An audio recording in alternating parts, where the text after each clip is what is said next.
All right, let's get right into it. You've seen them everywhere, right? On every financial news channel, every trading app, those little green and red bars blinking away like some kind of secret code. Well, today, we're going to crack that code. We're going to figure out how to read the market's story one candle at a time and reveal the secrets that are hiding in plain sight. But what if I told you that each one of these little shapes isn't just a random blip of data? What if it's actually a clue? A snapshot of a struggle, a moment in time that's been frozen for us to analyze. What if it could tell you a whole story? Because really, that's exactly what it is. Every single one of those candles you see on a chart, it's the record of a battle. A fierce, moment-by-moment conflict between two sides, the buyers, who are trying to push prices up, and the sellers, who are trying to drag them down. And this visual record, this clue, is called a candlestick. Now, it doesn't matter if it represents 1 minute, 1 hour, or even a whole day. Its job is to give you the essential intelligence from that time period. And it does that by packing 4, and only 4, crucial pieces of information into its simple shape. These are the clues that can help you figure out the market's next move. So, to really understand this story, we first need to look at the evidence. Let's put a single candle under the microscope, kind of like a detective deconstructing a clue, and uncover the secrets it holds. It all comes down to 4 basic data points: the open, the high, the low, and the close. You'll often hear this called OHLC. And believe it or not, every single candle, no matter its shape, size, or color, is built from just these 4 numbers. It's literally the DNA of price action. Okay, so let's start with the most obvious part of the candle. We're going to begin with the body, because this is where we find out who was really in control during the main event. This thick, blocky part is what we call the real body. It connects the opening price to the closing price. You can think of it as the main battlefield. The distance between where the price opened and where it closed, well, that tells us the biggest part of the story. And the intensity of that fight, it's staring right at you in the size of that body. A long body means one side totally dominated the other. It was a decisive victory.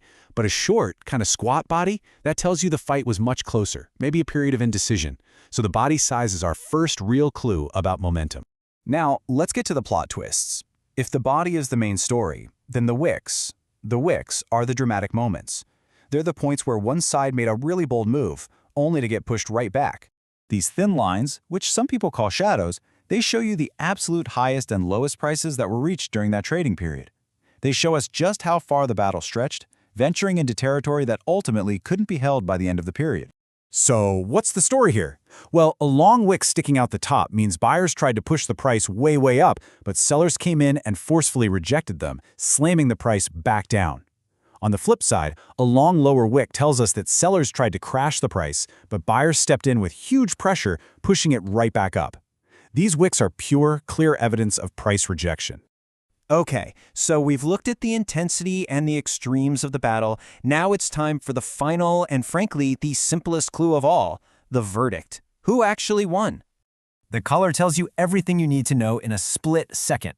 If the candle is green, it means the price closed higher than where it opened. Simple. The buyers won that round. If it's red, the price closed lower than it opened. The sellers were victorious. It is honestly that straightforward. So, let's put all these pieces together. It's time to give some names to our fighters and really bring this story to life. In the market, we call this the tale of bulls and bears. This quote really just sums it all up perfectly. This isn't just a chart with a bunch of lines on it. It's a visual history of a conflict, of supply meeting demand. And the forces in that conflict, well, they have names. On one side, you have the bulls. These are the buyers. They're the optimists in the market. They believe prices are going to go up. So they charge forward, pushing prices higher with their demand. When you see a green candle, you're looking at the work of the bulls. And on the other side, you've got the bears. These are the sellers. They're the pessimists, and they think the price is about to drop. So they swipe down, pushing prices lower with their supply.